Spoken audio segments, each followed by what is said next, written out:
Do capítulo 7,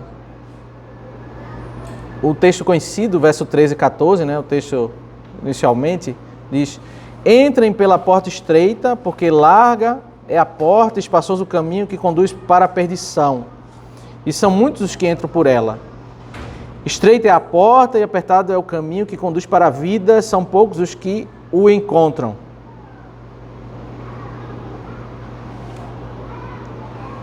Um dos desafios dos evangelhos é a gente não achar que os relatos eles são desconectados, né? Eu tenho falado isso. Existe uma edição aqui.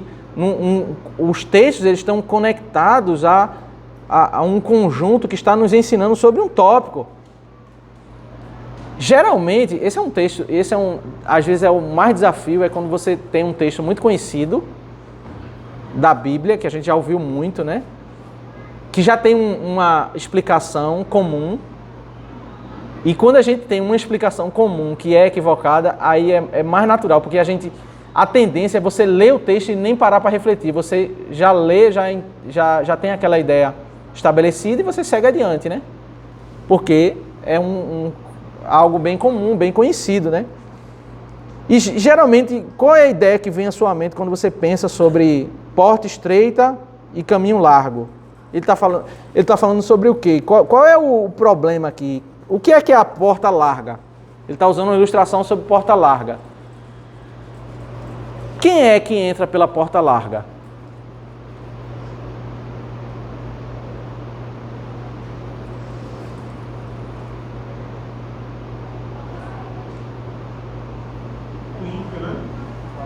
O ímpio, né? Geralmente isso sempre é usado para a vida fácil do pecado, assim. A vida do... Liberalidade isso. Do pecado é a porta larga. E a porta estreita é a vida cristã. A vida cristã, isso. Já viram alguma ideia diferente? Esse eu creio que é o que geralmente a gente ouve, né? Sobre... porta, tem, de certa forma, alguma correlação com isso, mas perceba que ele está tratando o que aqui em Mateus capítulo, se você recuar um pouco para capítulo 7, verso 1 ao 12. Qual é o ponto que ele está corrigindo do verso 1 ao verso 12? Quem são as pessoas que estão aqui agindo errado no capítulo 7?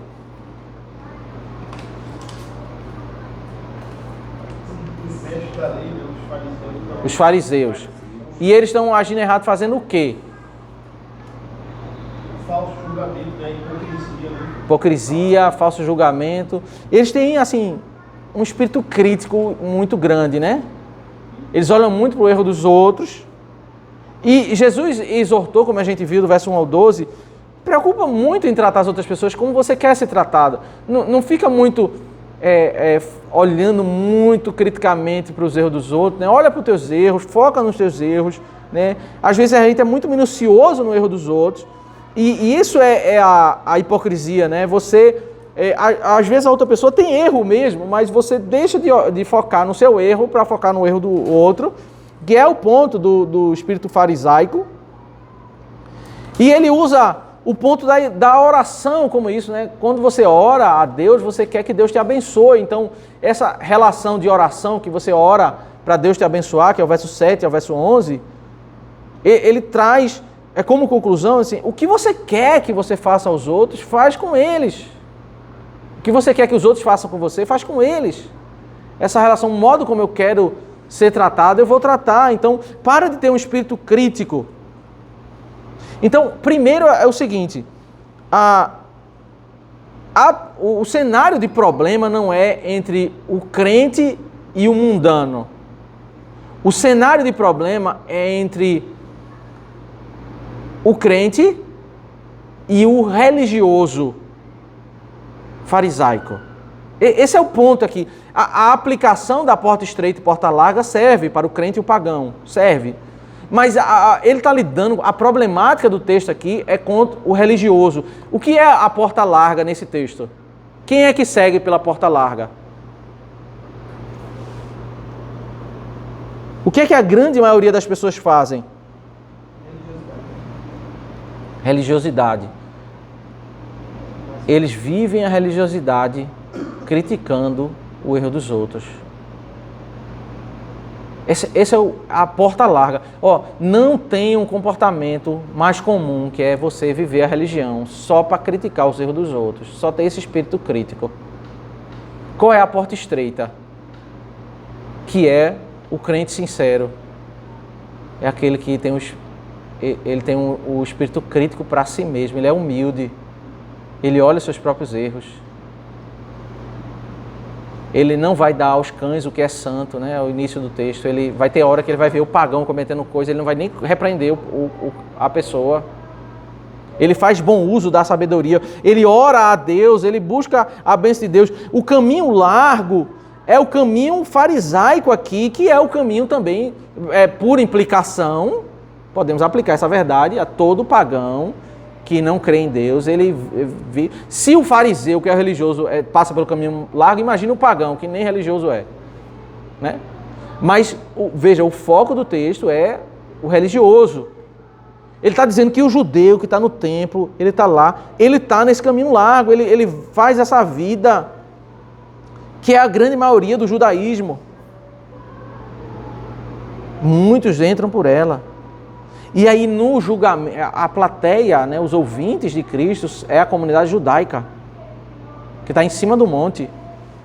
E ele está dizendo, não façam conforme a maioria de vocês aí, dos judeus, que vivem a religião só para criticar, só para olhar os erros dos outros, né? Ter esse espírito crítico. Esse é o caminho assim, o verso mais adiante vai deixar mais claro que ele está fazendo, a crítica dele é contra o ambiente religioso, né? Até porque na plateia dele não tem gentios, não tem pagãos, literalmente falando. Os ouvintes de Cristo ali são judeus, que estão em cima do monte, né?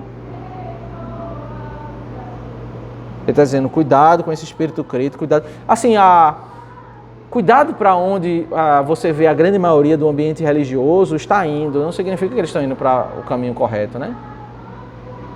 Cuidado para onde a grande maioria está, o modo como eles estão agindo. Não significa que eles estão agindo de modo correto. Esse é o ponto. E aqui, esse espírito crítico. Nesse sentido que o senhor está falando, eu sei que a gente também não deve deixar de, quando a gente tem noção da verdade e sabe que aquela ação está errada, a gente também não deve deixar de criticar. Aí, exortar, no caso.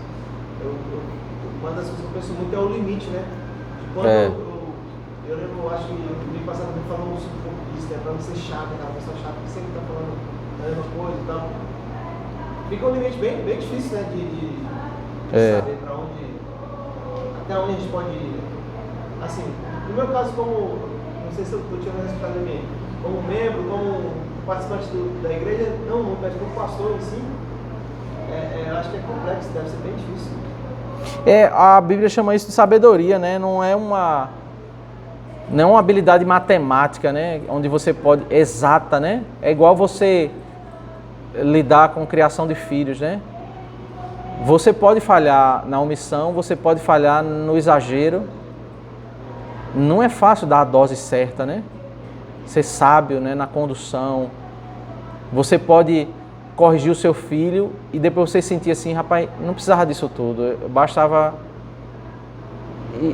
E ele iria atender, ou você fazer uma correção e depois dizer assim, rapaz, eu precisava ter sido mais duro, porque chegou numa situação, feito alguns pais chegam, né? Chegam com filhos com 18 anos, descobrem que tipo, ele estava vendendo droga escondido e o menino cresceu na igreja. Alguns deslizes ele estava cometendo, ele não imaginou que chegaria nessa cenário. Mas o meu filho foi criado na igreja, né? Depois ele chega à conclusão que algumas situações anteriores ele deveria ter sido um pouquinho mais duro, né? Mas a crítica não é fácil, respondendo a pergunta, não é fácil, não tem uma receita, né? Mas a gente precisa discernir o coração do nosso filho, né?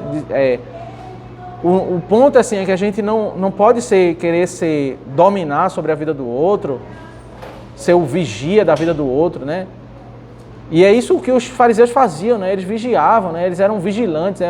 A pessoa errou, eles corrigiam, né? Tudo apontando o erro, né? Viviam olhando para a vida do outro, né? E não... Isso... o cristianismo, a Bíblia, né? Ela luta contra o pecado.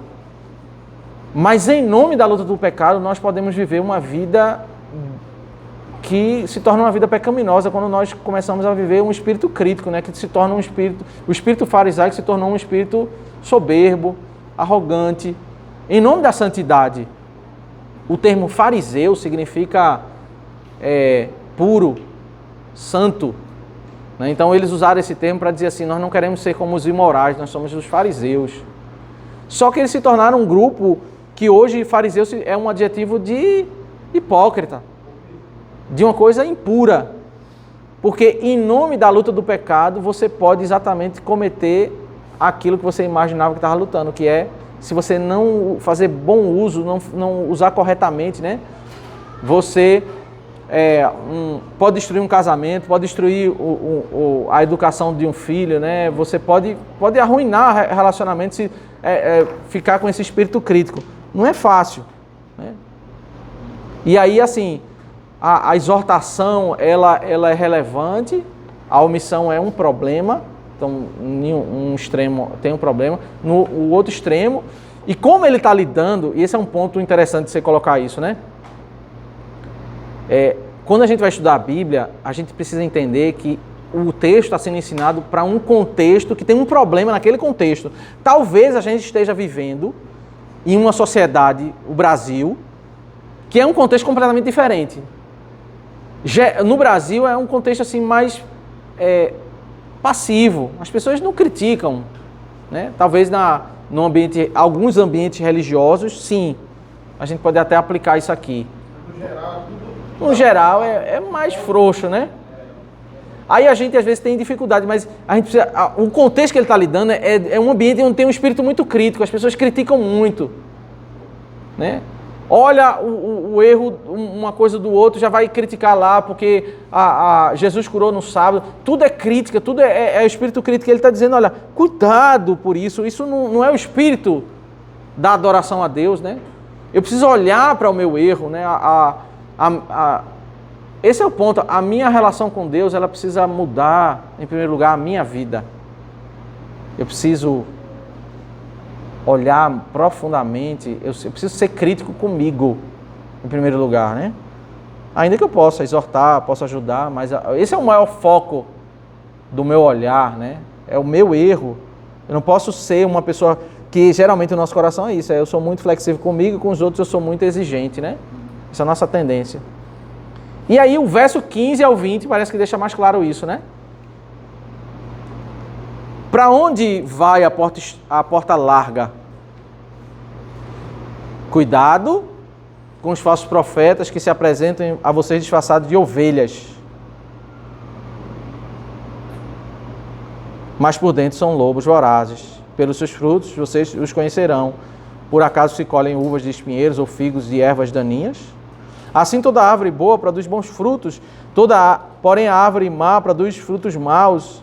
A árvore boa não pode produzir frutos maus e a árvore má não pode produzir frutos bons. Toda árvore que não produz bom fruto é cortada e jogada no fogo. Assim, pois, pelos frutos vocês os conhecerão. Então está claro que a crítica dele da porta larga é essa maioria religiosa que está seguindo por um espírito religioso. Eles se perderam no espírito do que é a vida religiosa, a vida de relacionamento com Deus. E os fariseus estão reproduzindo vários religiosos críticos. E quem são os líderes que estão reproduzindo? São os falsos profetas. Eles, poderíamos traduzir aqui, falsos pastores. A porta larga é o espírito farisaico que está sendo disseminado, que é o caminho da perdição, é o caminho que não é um caminho do evangelho, que é um caminho... Porque, assim, não é um problema religioso, é um problema... todo entrelaçado, né? Porque eles não creem eles não praticam a humildade de reconhecer erro. Por quê? Porque eles criticam o erro dos outros. E por que eles criticam o erro dos outros? O que é que está por trás? Qual é o problema teológico de eu criticar o erro dos outros? Eu viver para criticar o erro dos outros? Qual é o problema teológico disso? Existe um problema de relacionamento comportamental, mas qual é o problema teológico disso?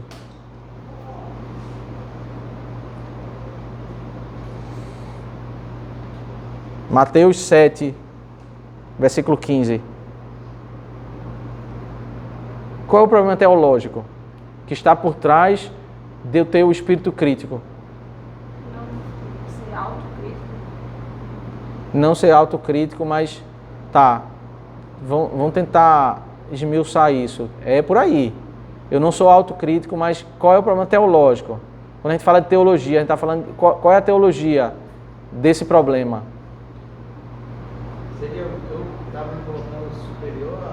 Não, porque se eu estou me colocando superior, é isso. Mas qual é? São verdades, mas você disse a verdade. Qual é a teologia relacionada a essa verdade? Não viver o que prega. Salvação por obras. É meritório. Não viver o que prega. É uma implicação, mas a nossa teologia da salvação pela graça é a teologia da depravação total. Todos nós somos pecadores. E todos nós somos pecadores, significa que nós não somos salvos pelo mérito. E quando eu tenho um espírito muito crítico, na realidade, o meu coração, ele teme, é que eu tenho um padrão e você não tem. Por isso que eu te critico tanto, entende? Eu sou melhor do que você. Eu atingi o patamar. Por que você não faz isso? Então, eu sou superior a você. Está associado, né? E aí a pessoa vive o que não, ela não vive aquilo que ela prega, inevitavelmente, né? Porque ela não é perfeita, ninguém é. Mas o que ela defende, e inevitavelmente o fariseu, ele defendia a salvação pelas obras. Então, um problema comportamental, ele tinha um cerne num problema teológico. Por que o espírito crítico é tão forte em pessoas, em denominações que defendem salvação por obras, né? Que se perde salvação, né? Que não confia na salvação pela graça? Por quê? Porque inevitavelmente a teologia ela vai afetar no comportamento. Nós temos um defeito que às vezes a nossa teologia não afeta o nosso comportamento. E aí é uma incoerência, porque eu preciso viver de acordo com essa verdade, a salvação pela graça. Eu posso ajudar as pessoas, mas eu devo ser cauteloso eu devo ser misericordioso, porque eu sei que eu dependo da misericórdia de Deus, né? A parábola lá a situação lá do homem que tinha uma dívida enorme. Aí o rei perdoou a dívida dele. Aí ele saiu dali e ele encontrou com uma pessoa que devia menos que ele, e ele começou a espancar a pessoa porque ele não perdoou. Aí Jesus conta essa história para ilustrar o que é o Evangelho, né? Deus nos perdoou de algo tão profundo, tão intenso, e a gente tem dificuldade de perdoar o que as outras pessoas... Então, o Evangelho aqui me dá forças para eu não guardar mágoa, para eu perdoar, para eu não ter o espírito crítico. Então, eu trago para mim o Evangelho. E o espírito crítico farisaico, esse comportamento, ele não é um erro apenas comportamental. Ele é um erro comportamental que tem uma raiz teológica. Uma teologia sem ter lugar para a salvação pela graça. E por isso, o texto vai apontar agora, eles são falsos profetas, né? Você vê, né, os inúmeros desdobramentos que tem uma teologia errada, né? Cristo sempre tentou tratar o coração. Na parábola do jovem rico, quando o jovem rico vem procurando a salvação, né? Cristo fala, olha, está aqui a lei, cumpre ela por completa. E qual foi a resposta do jovem rico? Não, isso daí eu já cumpro. Não, Cristo mostrou perfeição para ele, e ele, de forma arrogante, sem examinar o próprio coração, falou: olha, a lei e os profetas eu já observo desde que eu sou muito jovem. E aí Cristo falou, bom, se você é perfeito, faz essa simples coisa aqui, que é vender tudo que você tem. E, poxa, ele saiu triste, não é verdade? Então, quando você tem esse farisaísmo e você confia no seu mérito, você faz como os fariseus faziam. Você passa a julgar os outros, não de acordo com a palavra de Deus, e sim de acordo com a sua própria régua, a sua própria justiça, né? E o que acontece? Nem sempre você vai conseguir. Aí, a partir daí, você vai criando novas regras que vão substituir aquelas que você não consegue cumprir.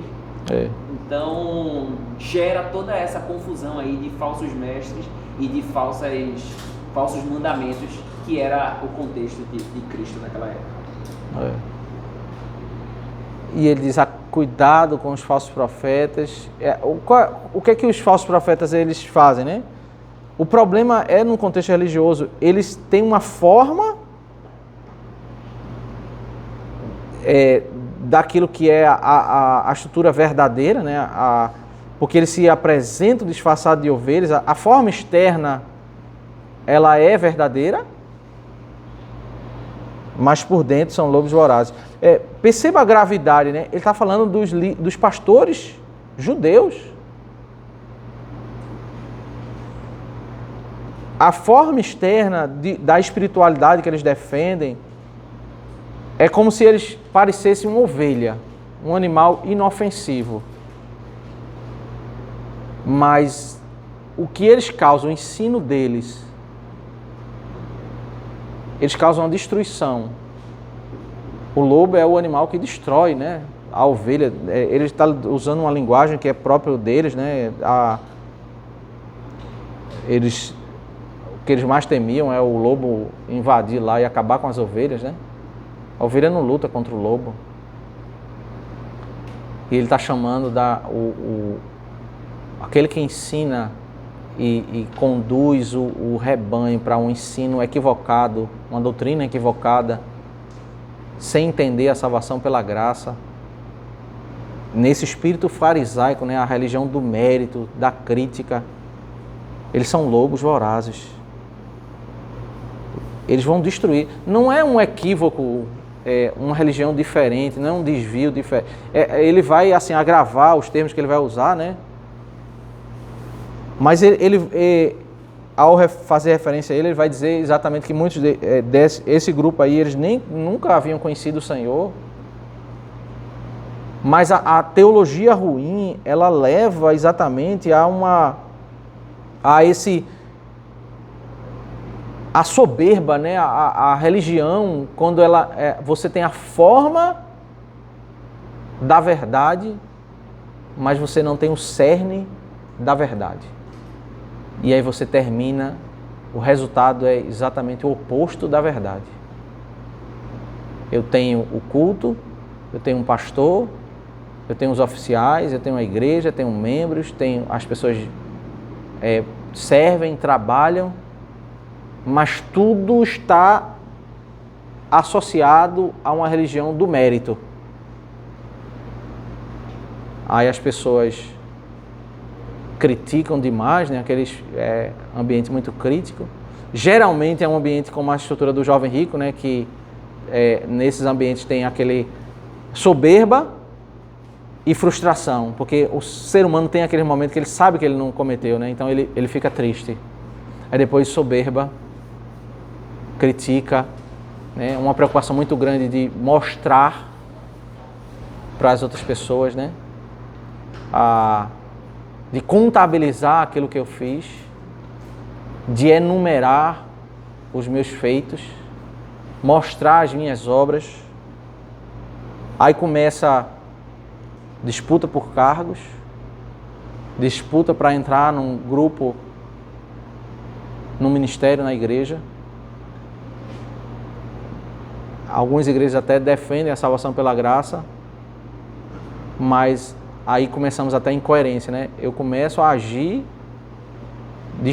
distinto da minha teologia, porque eu começo a viver como se isso, a minha vida fosse pelo mérito, né? Eu faço, eu apresento tudo que eu fiz, o que eu mereço, o que eu quero, o que eu posso, os meus números, né, as minhas obras. Cuidado com os falsos profetas. Eles parecem, mas todo o ensino no ambiente religioso que ele exalta o merecimento do homem,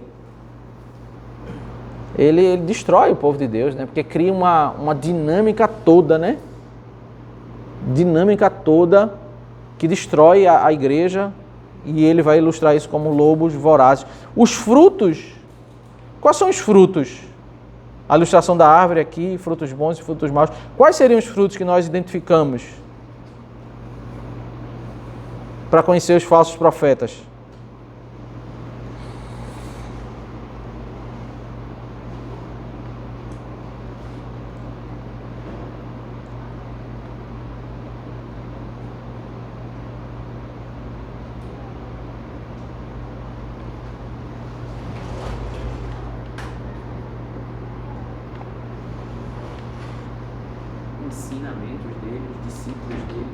O ensinamento deles, né, desvio doutrinário seriam frutos. Que mais?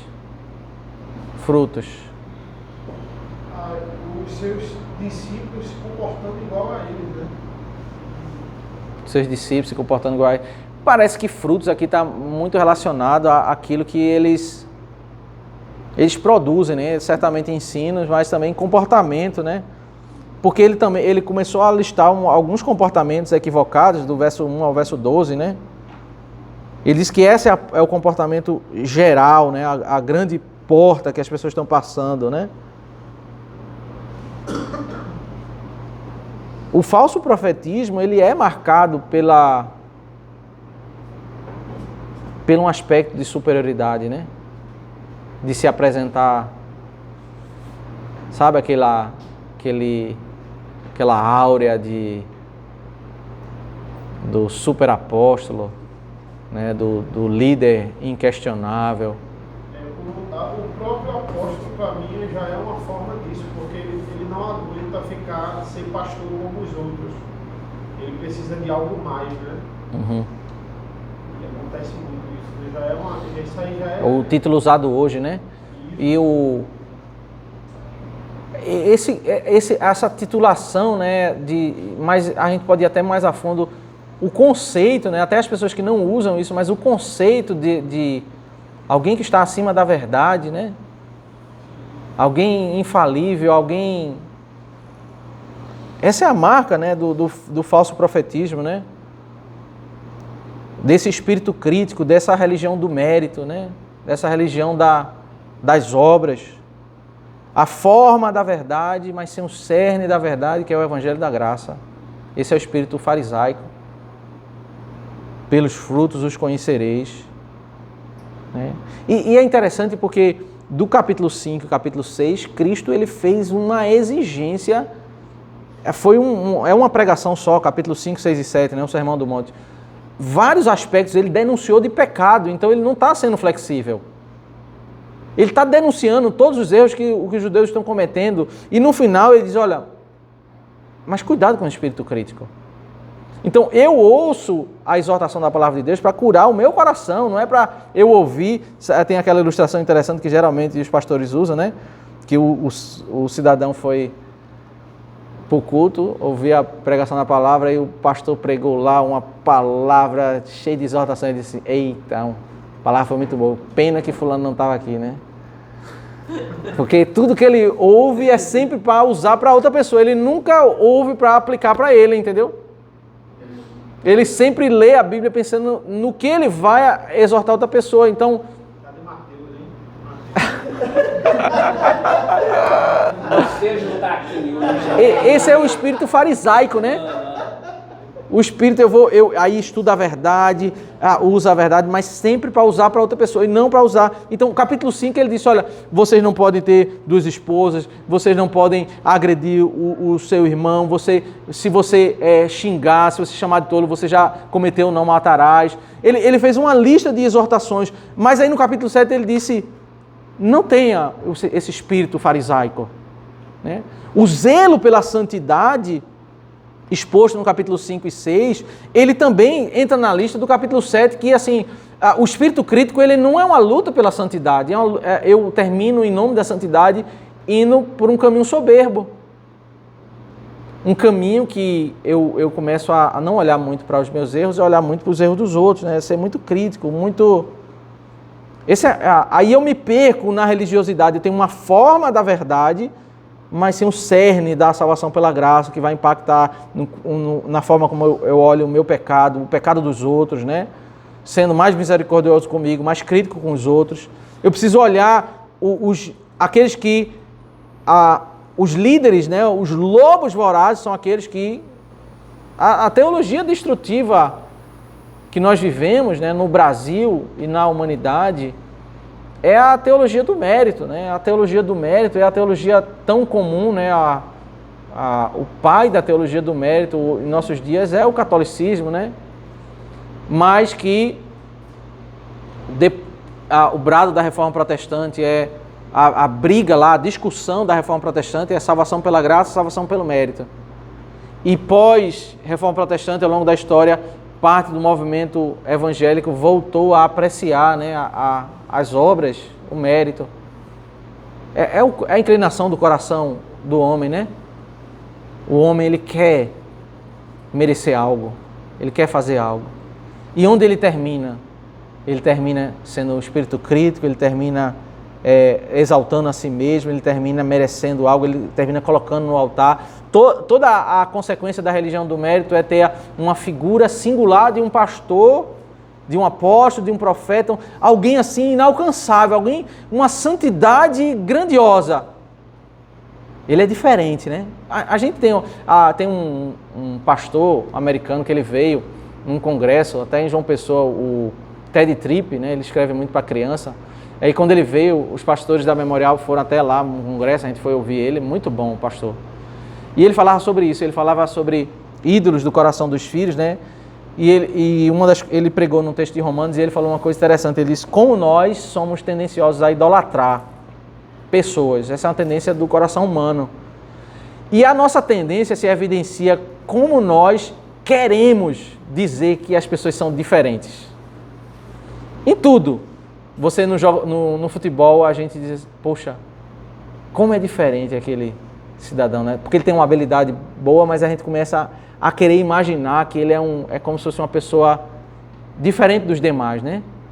Aí, isso é tão interessante que aí a pessoa vai fazer uma matéria no jornal para dizer o que fulano comeu no almoço e é cheio de gente para ler, porque é como se ele fosse um semideus, né? O lazer que ele faz, né? A tendência de o nosso coração de considerar pessoas como se eles fossem pessoas, né, singulares, né? Nós temos essa tendência. E isso é próprio da religião do mérito, né? Do coração do mérito.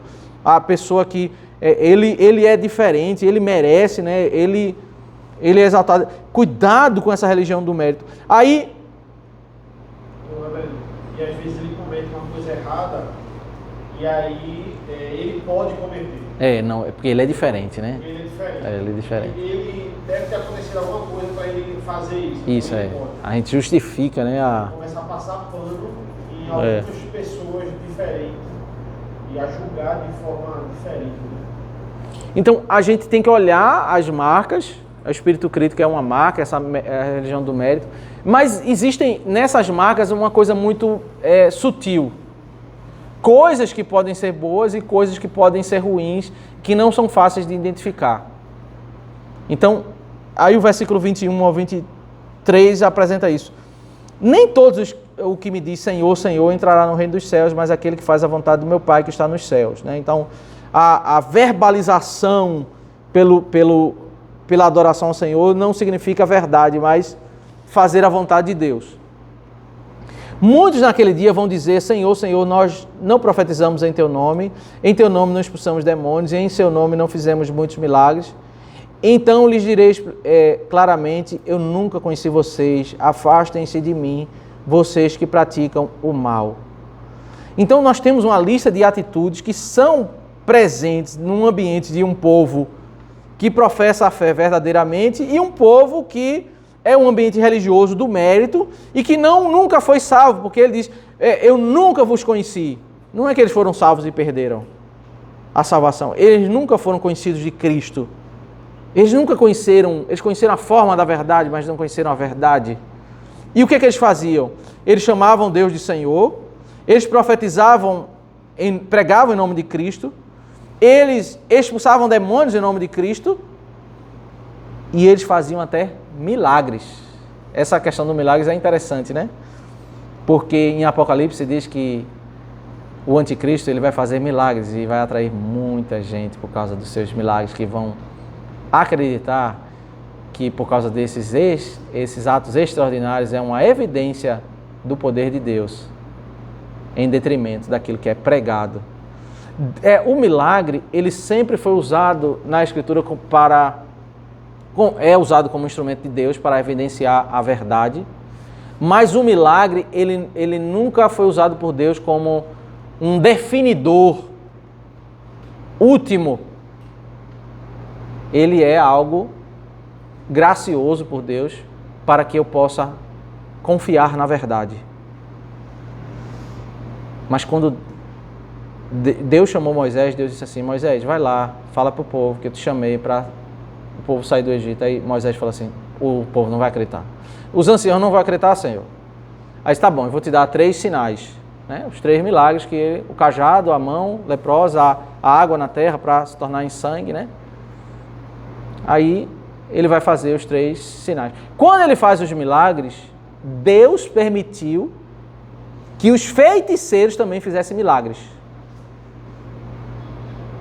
Tem um detalhamento em que os milagres deles têm até suas limitações, mas o fato é que eles fizeram milagres. E naquela cena que eles fizeram milagres, você tinha que no final confiar.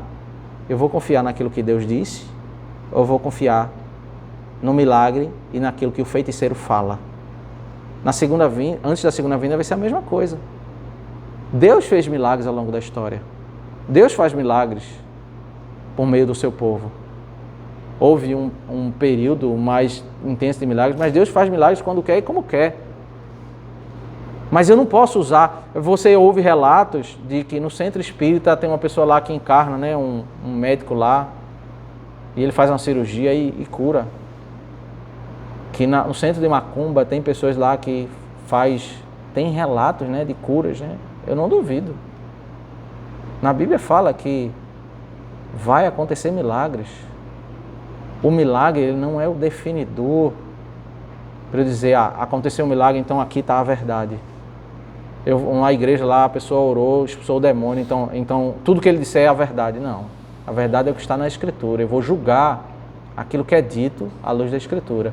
Se houver um aleijado e ele andar, ainda assim, aquilo que é dito precisa ser julgado. O milagre vai ser um dos instrumentos usados por Satanás para atrair as multidões, para ludibriar os tolos antes da segunda vinda de Cristo. Então, eles vão dizer: mas Senhor, eles estão... veja, é a pessoa... Aqui é terrível, né? É a pessoa que ele achava que era salvo. E ele está dialogando com Cristo. Ele dizia: eu pregava, eu expulsei demônio, eu fiz milagre, e eu estava convicto. A religião do mérito, ela tem isso, né? O pagão, ele diz assim: eu não quero Deus. O cara que está no mundo, né? Eu não quero Deus. A pessoa que vive no ambiente religioso, ele diz: eu quero Deus. E ele vive defendendo uma teologia do mérito. Ele defende salvação pelas obras, ele tem um espírito crítico, mas ele vive, ele ora, ele prega. né? Ele serve a Deus, trabalha, ele se esforça, ele evangeliza, ele faz as coisas. Mas ele não creu. Ele não sabe o que é a graça. Às vezes ele vive até um tormento, né? Porque ele está ali num ambiente, ele desfruta da graça ao ouvir a palavra de Deus, da graça que é você poder ser encorajado a orar, a ouvir exortações da palavra de Deus, que você não pode trair a sua esposa, não pode trair o seu marido, criar os filhos. Mas ele vive um inferno, porque ele não creu na graça. Os sinais, meus irmãos, eles podem ser enganosos, né? E os milagres, eles são exatamente isso. Eles são sinais que não devem ser o aferidor da verdade. Porque eu posso encontrar nos feiticeiros e posso encontrar em Moisés. Eu posso encontrar no meio do povo de Deus e eu posso encontrar no anticristo, né? Eu vou julgar a verdade à luz daquilo que é dito pelo Senhor. Por isso que a igreja chamou a Bíblia de cânon. Você sabe por que é cânon a Bíblia? Porque fechou cânon? Que significa... A gente usa uma estrutura de medição hoje, né? Metro, né? 1 metro, 2 metros. Então, eles usavam uma estrutura de medição que se chamava cânon. Era uma vara de medição. Então, eu quero saber qual é o tamanho da lateral de uma casa. O tamanho da lateral de uma casa que eu vou construir vai ser 3 cânons e meio. É a vara de medir. Ele pega a vara literalmente, mede lá, vara de medir. Eu vou medir para entender se a quantidade de tijolos que eu tenho vai caber ou não. Eu vou entender, eu vou julgar à luz do cânon. Então, a Bíblia é o cânon. Eu vou julgar tudo à luz da verdade dita por Deus. Ela é a vara de medir. Não são os sinais, não é a forma da verdade, mas é a verdade. Eu vou julgar. Todo aquele que, pois, que ouve as minhas palavras e as pratica, será comparado a um homem prudente, que construiu a sua casa sobre a rocha. Caiu a chuva, transbordaram os rios, sopraram ventos e bateram contra aquela casa, e ela não desabou, porque tinha sido construída sobre a rocha. E todo aquele que ouve essas minhas palavras e não as pratica, será comparado a um homem insensato que construiu a sua casa sobre a areia. Caiu a chuva, transbordaram os rios, sopraram os ventos e bateram com força contra aquela casa, e ela desabou, sendo grande a sua ruína. Quem é o homem que construiu a casa sobre a areia?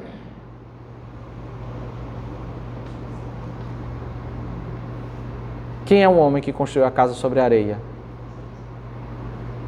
É aquele que atribuiu as suas obras, né? Uhum. Que ele Sim, fez, né? é o fariseu, né? Nessa ilustração, quem é o cara que não vai nem para a igreja? O pagão, o mundano. Nem a casa construída. Exatamente.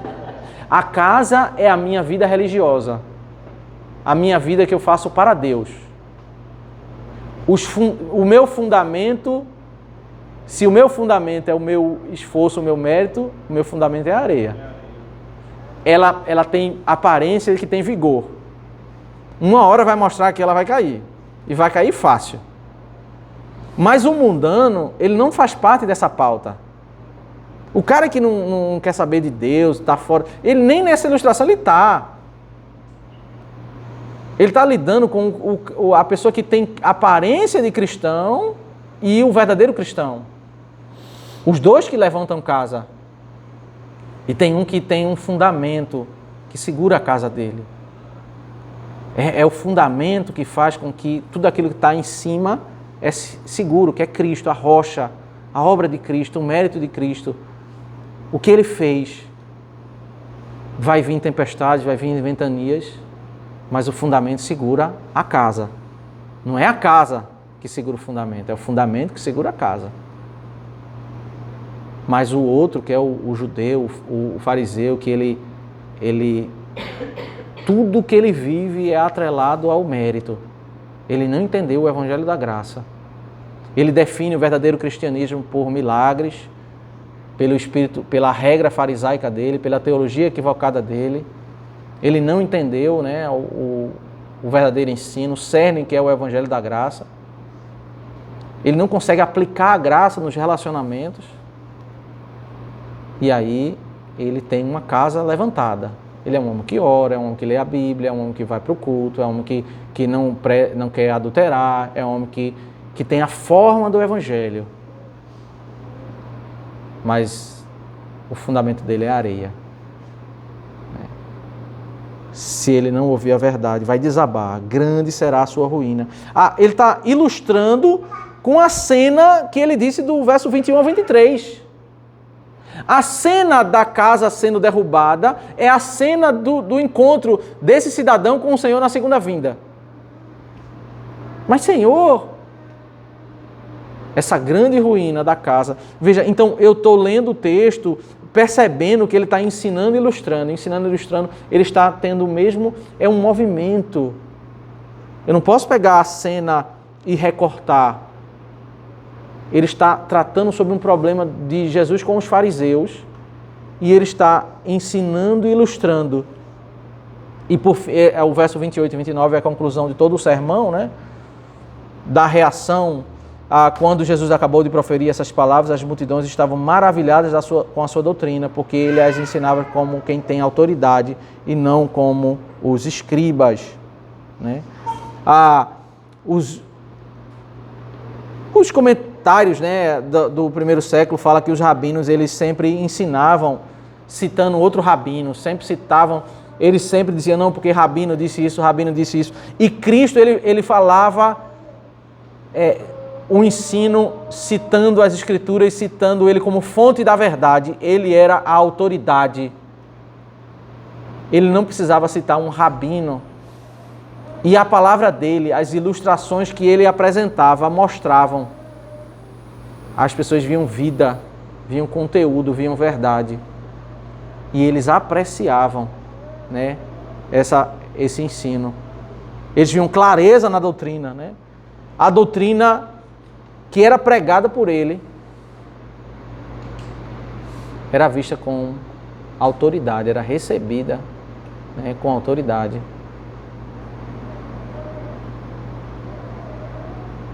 A verdade, ainda que ele estava... A pregação do capítulo 5 ao 7, né? É uma pregação dura, né? Para os seus ouvintes. Não é uma pregação assim... flexível para atrair pessoas, né? Ele vai tocar nas feridas do judaísmo, né? Ele está numa crítica muito ferrenha ao DNA da religião judaica. Você chegar... e isso é uma coisa interessante você entender, né? Que o fariseu, a gente hoje lê sobre farisaísmo e vê assim, poxa, o fariseu é uma coisa... Quando você ouve essa palavra fariseu, o que é que você pensa? Uma coisa boa ou coisa ruim? Coisa ruim, né? Uma coisa antibíblica, né? O farisaísmo era a melhor coisa que se tinha no primeiro século. Porque o fariseu era o cara que ia para a igreja. Quem não era o fariseu? Era o saduceu que acreditava em reencarnação. Quem não era fariseu? Era o cara que era aquele que... Como é o nome daquele partido que tinha o Zelote, que era o político, né? Era o cara que queria lutar, e tinha aqueles outros que aderiram ao partido de apoiar o governo romano, herodianos. Então, as alternativas ao farisaísmo era tudo horríveis. Então, o farisaísmo era aquelas pessoas que estavam ali, né, querendo, e Cristo está... E as pessoas que vão fazer parte da igreja de Cristo, eles saem, alguns vão sair dos outros movimentos, né, publicanos, como Mateus, né, publicano era o cara que era como um herodiano, né, ele apoiava ali, ele disse, eu vou apoiar aqui o Império Romano, não vou ter briga com ninguém, vou até arrumar um emprego aqui, tá tudo certo para mim, quero confusão com ninguém. Ele vai como que pegar pessoas de cada um desses grupos, eles vão se arrepender. Mas essa era a grande queixa dos fariseus. Os fariseus diziam assim, mas por que você está sentado com pessoas que não são fariseus, né? Via Cristo sentado com pessoas que vinham dos zelotes, dos herodianos. E ele dizia, mas como é que você está, né, sentado com isso? Essa era a queixa. Mas esse é um alerta para nós, né? Como nós devemos tomar cuidado para entender o Evangelho, porque não é só a forma do Evangelho que vai mudar a nossa vida. Pode até mascarar erros, né? No congresso lá que a gente teve com o Ted Tripp, ele falou isso, né? Sobre a educação de filhos, né? Que esse é o grande entrave na criação de filhos no meio da igreja, né? Que os meninos que crescem na igreja, eles crescem com a forma do Evangelho, né? Para eles é natural ir para a igreja.